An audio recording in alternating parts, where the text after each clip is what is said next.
राधे से भक्तों को। आज हम परमा एकादशी के बारे में बात करेंगे। परमा एकादशी पुरुषोत्तम मास अधिक मास का व्रत 11 जून 2024 गुरुवार को रखा जाएगा। व्रत का पारण 12 जून 2026 शुक्रवार को किया जाएगा। अगले दिन पारण का शुभ समय सुबह 5:30 से लेकर 8:10 के बीच में किया जाएगा। द्वादशी तिथि समाप्त होने से पहले पारण करना श्रेष्ठ माना जाता है। अब हम परमा एकादशी के कथा आरंभ करते हैं, तो आप सुनिएगा। परमा एकादशी का व्रत कैसे किया जाता है, इसका महत्व क्या है, परमा एकादशी करने से क्या फल मिलता है, इस कथा में आपको बताया जाएगा। परमा एकादशी व्रत महत्व। अधिक मास शुक्ल पक्ष, मंगल भगवान विष्णु मंगल गुरु ध्वजा मंगल पुंडरीकाक्षो मंगलाय तनयो हरिहा। युधिष्ठिर बोले कि हे जनार्दन, अधिक मास के शुक्ल पक्ष की एकादशी का नाम क्या है तथा व्रत विधि क्या है, आप मुझे बतलाइए और इसका क्या फल मिलता है।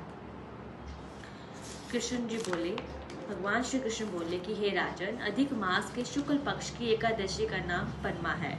इसका व्रत करने से सभी पापों का नाश होकर मनुष्य मुक्त हो जाता है। पूजन विधि पूर्वानुसार ही है। इसमें भगवान नरोत्तम का धूप दीप पुष्प से पूजा किया जाता है।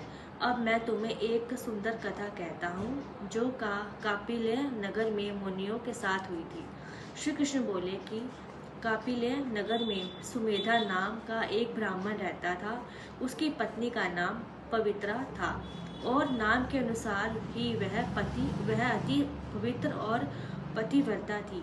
लेकिन किन्हीं पूर्व जन्मों के दुष्कर्मों के कारण वे दरिद्र थे। ब्राह्मण को मांगने पर भी भिक्षा नहीं मिलती थी, इसलिए उसकी पत्नी पवित्रा फटे पुराने कपड़े पहनकर निर्वाह करती थी और पति सेवा में निमग्न रहती थी। स्वयं भूखी रहकर भी अतिथि का सत्कार करती थी और पति से कभी किसी प्रकार की वस्तु की मांग नहीं करती थी। अपनी पत्नी की दुर्बल अवस्था देखकर एक दिन वह उससे बोला कि हे प्रिय, धनी लोग से मैं जब भी धन की याचना करता हूँ तो वे धन नहीं देते। गृहस्थी तो धन के बल पर ही चलती है। अब मैं क्या करूँ? यदि तुम कहो तो मैं परदेश जाकर कोई काम धंधा करूँ। इस पर उसकी पत्नी ने कहा कि हे स्वामी, यह सब हमारे पूर्व जन्मों के कृत्यों का फल है। जो भूमि दान करता है उसे भूमि मिलती है, जो विद्या दान करता है उसे विद्या मिलती है, जो कुछ भी दान नहीं करता उसे भगवान अन्न देते हैं। आप यहीं रहिए, मैं आपके बिना नहीं रह सकती। पति के बिना रहने वाली पत्नी की सभी निंदा करती है। एक बार कौंडिन्य मुनि उस स्थान पर आए जहाँ वे दोनों पति पत्नी रहते थे। उन्हें देखकर दोनों ने नमस्कार करके कहा कि हे मुनिवर, आज हम धन्य हो गए। फिर उन्हें आसन और भोजन दिया।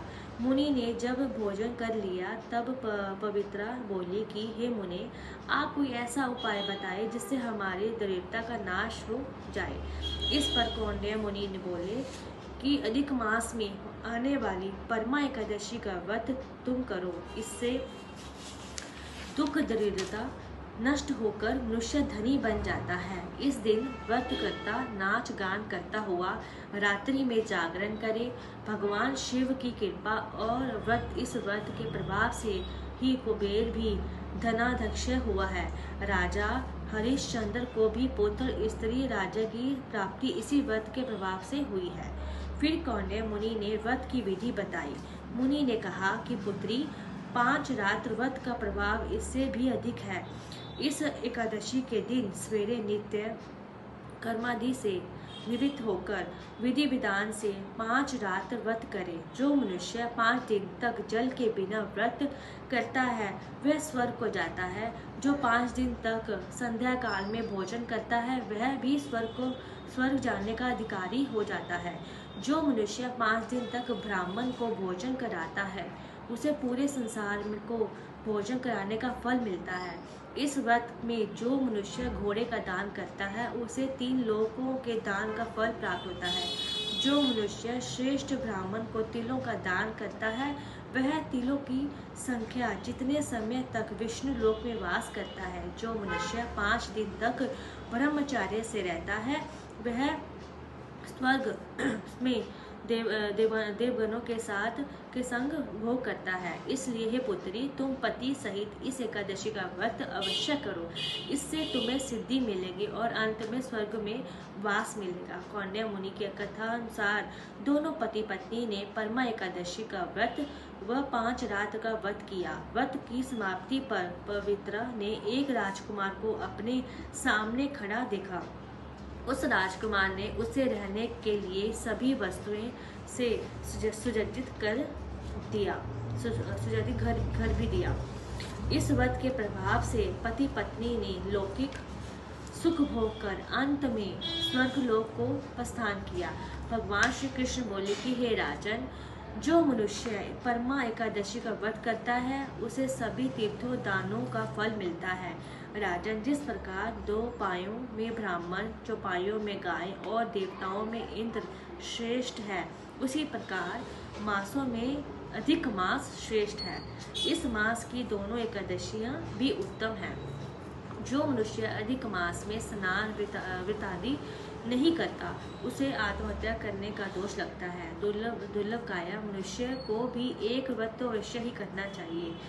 हे राजन, जो मनुष्य अधिक मास की परमा एकादशी का व्रत करता है, वह स्वर्ग लोक में इंद्र के समान सुखों का भोग करता हुआ तीनों लोक में वंदनीय होता है। और इस प्रकार ये रही परमा एकादशी की कथा। आपको कैसे लगी आप भी सुनिएगा और व्रत जरूर रखिएगा, क्योंकि अधिक मास है और ये व्रत जो भी रखा जाएगा, ये बहुत ही श्रेष्ठ व्रत है, माना जाता है अधिक मास का। तो आपको व्रत जो है कथा कैसी लगी आप बताइएगा और ये कथा सुनिएगा। जय श्री राधे।